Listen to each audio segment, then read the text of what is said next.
Fox and Friends. The Biden administration is still negotiating a nuclear deal with Iran despite deadly protests across that country. Anti-government demonstrators receiving a new warning yesterday from Iran's government. Joining us now, former State Department spokesperson Morgan Ortagus. Morgan, so great to have you. So they're saying we're going to crack down harder on you, and yet our administration refuses to end this Iran nuclear deal, and also they're still buying oil from them. At what point do we say there's blood on the Biden administration's hands for this? Yeah, there is almost no portfolio that the Biden administration has not mismanaged more than the Middle East. So I'll remind you, Rachel, that in the Trump administration, in the final months of the Trump administration, we negotiated the Abraham Accords, which were 4 peace deals between Israel and Arab states, and the first in 26 years. We handed those to the Biden administration. We also handed them the maximum economic pressure campaign against the Islamic Republic of Iran. And they've spent almost the past 19, 20 months begging, pleading, and cajoling this regime back into the failed deal that Trump withdrew from the first place. And what's happened, what's really fascinating, is that the Iranian people, they're the ones that have rejected these overtures, right? The Iranian women that we see on the streets, they're in their 6th week of protesting. I was just seeing on university campuses, the students were chanting to the Iranian authorities, to the religious police, "You are our ISIS." So the IRGC, which we in the Trump administration designated as a terrorist entity, they are telling the people, they're the security forces in charge of everything, Rachel, and they are telling Iranians, you're not going to be able to protest anymore. Essentially, we're going to crack down. I don't think the Iranian people are going to stand for that. I mean, there's a revolution that has happened from these young women after they killed Mahsa Amini. And you're seeing it every day, by the way.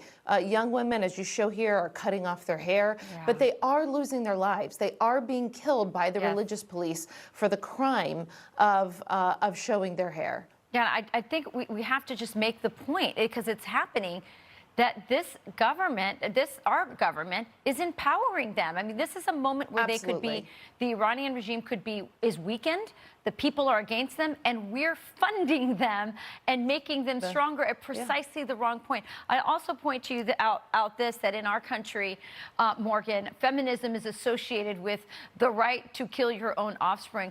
These are true feminists who are leading a revolution that we never thought would ever happen on this scale. And they're so brave, they're cutting their hair, they're risking their lives, all for freedom and basic human dignity. Yeah, and this is classic Obama-Biden administration foreign policy, which is they tweet and they offer a lot of hashtags, Rachel, to say that they support the Iranian people. But whenever you are negotiating and giving billions of dollars, if not $1 trillion of sanctions relief over a decade to the very oppressors of this women, you could tweet all the hashtags in the world that you want. But if you're empowering their oppressors to remain in power and to be able to crack down, then your foreign policy isn't working. Yeah, reminds me of that, you remember that hashtag Save Our Girls, and not doing anything about Islamic terrorism when he was in office, he and his wife. Anyway, let's move on, because you are on the campaign trail. You're campaigning for candidates in Georgia, in Nevada, in Florida. What are you hearing? Because you're so involved in foreign policy through your experience, what are you hearing about, as you talked about, every facet of our administration's foreign policy just being a disaster? You know, Rachel, I've had the privilege since August going around the country doing these events with candidates. I took 9 women who are running for Congress to the border. In August, I've been with Oz, with Herschel Walker, with Blake Masters in Arizona, in Nevada with Adam Laxalt. In North Carolina, you name it. Yesterday, last night, I was in Florida with 2 women who were running for Congress, Anna Paulina Luna and Laurel Lee. And I got to tell you, I do these events where it's an hour-long, Rachel, of nothing else but foreign policy and national security. It's not a rally. It's not what you typically see on the campaign trail. But it shows to me how hungry people are to learn about what the new Congress can do if the Republicans, which I think they will, gain power of the House and Senate, how we can hold Biden and his team accountable. There is essentially no oversight of their foreign policy, just what we talked about with Iran, for example, no oversight of that by the Congress, and these new members are going to do so. Yeah, thanks for bringing light to this issue in Iran, Morgan.